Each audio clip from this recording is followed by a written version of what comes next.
to flicker. Things started falling, and a voice echoed throughout the room.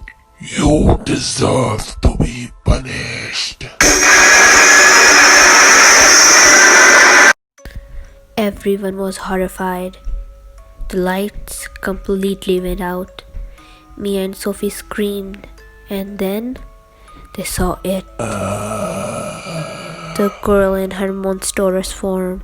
The thing held out her locket, started reciting something. Sophie and her dad's soul started leaving their bodies. Thing was getting louder and louder. Mia held her mother's hand. They both jumped out of the window. They started running through the forest. They ran and ran until they could finally see the road. Luckily, a car was coming their way. The car stopped as Mia waved her hand. The woman in the car gave them a lift to town.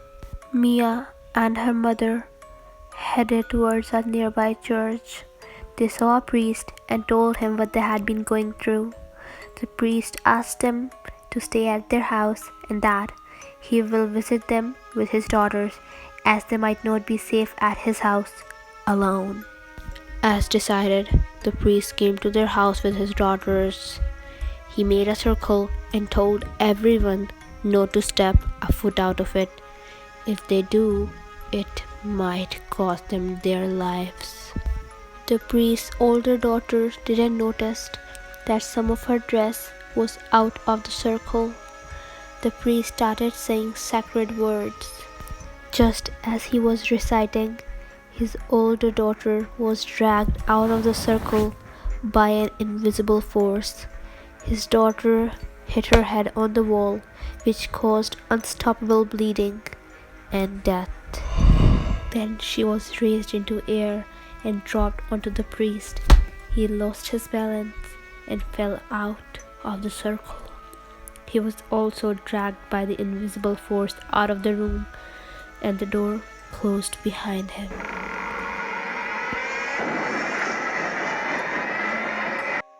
After 2 to 3 seconds of dead silence, the door flew open and the priest's cut off arm was thrown into the circle. His younger daughter screamed and ran out of the circle, thinking that she might save her father, but was killed brutally as well. Mia and her mother stayed in the circle. Mia was tired, so tired that she fell asleep.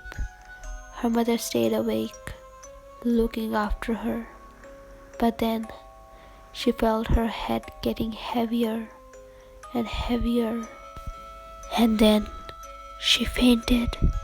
Mia's mom woke up in the middle of the night, and Mia was not in the circle. She wasn't even in the room. Her mother spotted her in the balcony, hanging down by her hair, and the notes were opening one by one. Just as the last note untied, her mother ran and held her arms. She was pulling her up when she felt something pulling Mia from the other side. The force was strong, but Mia's mom pulled as hard as she could and was able to free Mia. They both decided to spend the night in Mia's aunt's house, who was a nun and lived nearby. They got to her house and slept in the guest room. When they woke up the very next morning, Mia's aunt wasn't home. Just as they were looking for her in the house, the thing appeared. I have my third soul now. The thing said, One more to go. Would you sacrifice yourself? I will, said Mia's mom, and then you leave my daughter alone, right? I will indeed. The thing took out her locket and started reciting something. Mia took advantage of the moment and snatched the locket out of her hand, reciting the sacred words the priest had told her in case anything happens to him. Mia smashed the locket onto the floor. the thing started burning and melting.